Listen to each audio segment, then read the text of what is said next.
ဒီလို KFC ချက်သားကိုစားဖို့ပါတလားဒီလိုတူညီတဲ့ချက်သားနောက်ွယ်ကဒီအမှန်တရားတွေကိုဘာတွေဖြစ်ခဲ့တာလဲဘယ်လိုစတင်ခဲ့ပြီးတော့မှကမ္ဘာတစ်ဝန်းကိုဘယ်လိုအောက်ဆူသွားခဲ့တာလဲ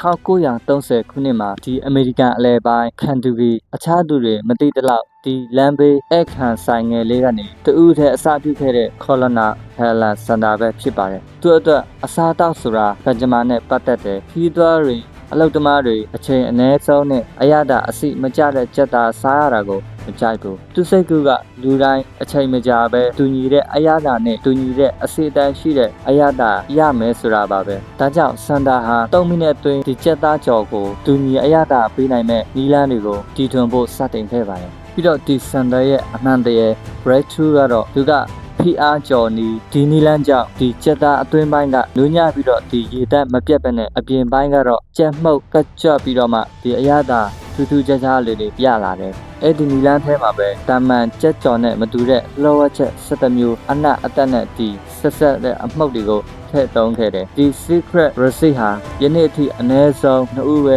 အပြည့်အဝသိပြီးတော့မှကမ္ဘာတစ်ဝန်းမှာလောထားဆဲဖြစ်ပါတယ်ပြီးတော့ဒီစန္ဒာကဆိုင်လေးနဲ့စပြီးတော့မှဒီ franchise စနစ်နဲ့ဖြတ်ချီလိုက်တယ်ပြီးတော့သူရဲ့နီလန်းကိုအဆက်မပြတ်လက်ခံတွေကတိုးပွားလာပြီးတော့မှ KFC ဟာအမေရိကန်နဲ့ကမ္ဘာတစ်ဝန်းမှာအမြန်ဆုံးတိုးချက်နေတဲ့ brand တစ်ခုဖြစ်သွားပါတယ်ပြီးတော့ဒီ KFC ရဲ့အမြင်မှုက soft food ပြီးတော့နိုင်ငံခြားရဲ့အစားအသောက်လောကထဲမှာနေရာယူဝင်လာခဲ့ပါတယ်နောက်ဆုံးအချိန်ထိတစ်နေ့ကို3တန်းကျော်ကြက်သားစားသုံးသူရှိနေပြီးတော့မှကမ္ဘာတစ်ဝန်းမှာ2400ကျော်ဆိုင်ရှိနေပါပြီပြီးတော့ဒီ KFC ရဲ့အကျိုးသက်ရောက်မှုရဲ့အကြီးဆုံးကတော့တူညီတဲ့အရသာတူညီတဲ့အစိဆိုတဲ့ဖန်တီးမှုတွေနဲ့ဖန်တီးခဲ့ပါတယ်ပြီးတော့ဘယ်နိုင်ငံတော့ဒီ KFC တော့စားမှုရဲ့ဒီအရသာကတူညီနေတဲ့ဒီယုံကြည်မှုကိုစားသုံးသူတွေအတွက်တက်တာပေးတယ်လို့ဒီကမ္ဘာလုံးဆိုင်ရာ brand loyalty ကိုပြည့်စည်ပေးခဲ့ပါတယ်ဒါပေမဲ့ဒီ KFC ရဲ့အောင်မြင်မှုရဲ့နောက်ွယ်မှာအမှုမတူတဲ့ဒီအမှန်တရားတွေရှိနေပါတယ် KFC အတွက်ဒီနေ့ဆောင်းလုပ်တဲ့ဒီကြက်အရွယ်တော့ကိုစဉ်းစားကြည့်ပါဒီနေ့ထက်မှာတန်းပေါင်းများစွာဆက်တွေငွေပြီးတော့တိုက်ရပါတယ်ပုံမှန်ဈေးသုံးသူအနေနဲ့ကျွန်တော်တို့ KFC စားရတဲ့အခါအရသာပဲသိတယ်ဒါပေမဲ့နောက်ွယ်ကဒရိတ်ဆန်ခြေလက်တွေကိုထိခိုက်မှုတန်ရှင်းမှုနဲ့ဒီလိုအရေးအသေးထိန်းချုပ်မှုတွေကိုအမြဲမပြတ်အစင်အမြဲ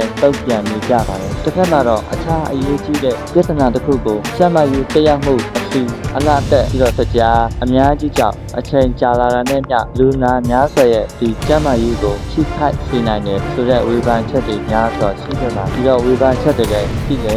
သေးတာပဲဒါကြောင့်ဒီ KFC ရဲ့သမိုင်းဟာဒီအမင်းမှုနဲ့စောင့်ဆောင်ရည်အမှတ်တစ်ခုအနေနဲ့သင်ခန်းစာပေးတယ်လို့တစ်ဖက်မှာတော့ကျွန်တော်တို့ရဲ့စားသုံးနေတဲ့ဒီအသားအစာအနာဂတ်တွေကဒီအသားအစာနောက်ွယ်မှာမမြင်နိုင်တဲ့ကျိုးဆက်များစွာကိုလည်းပေးနေပါတယ်ဒီလိုအနုပညာအရသာတောင်းပန်မှုတွေနဲ့တကယ်အသက်ထိခိုက်မှုတွေကြားမှာလူတိုင်းဆုံးဖြတ်ပြရမယ့်အခက်အခဲပဲဖြစ်ပါတယ်ဒီလို KFC ရဲ့သမိုင်းကိုကြားပြီးနောက်ပြင်မြင်ကဘယ်လိုလဲပြီးတော့ဒီ KFC ကိုအောင်မြင်မှုဥပဒေတစ်ခုအဖြစ်ချီးမွမ်းသိသလားဒါမှမဟုတ်နောက်ွယ်မှာတက်ရောက်နေတဲ့ဒီဒရိတ်ဆန်နဲ့ဒီကျမ်းမာရေးကိုစဉ်းစားသိသလားပြီးတော့ဒီ comment အောက်မှာလည်းပြရမြင်ကိုဘာဖြစ်မလဲဒီကပေးပါလို့လည်းကျွန်တော်တောင်းဆိုပါတယ်မဟုတ်ဘူးစေဒီတရားတာနဲ့အစဉ်ပြေမှုကအတိတ်ကလို့အရေးကြီးဆုံးလို့သင်ယုံကြည်ပါသလားဒါကို comment မှာရေးပေးခဲ့ကြပါဦးအားလုံးပဲကျေးဇူးတင်ပါ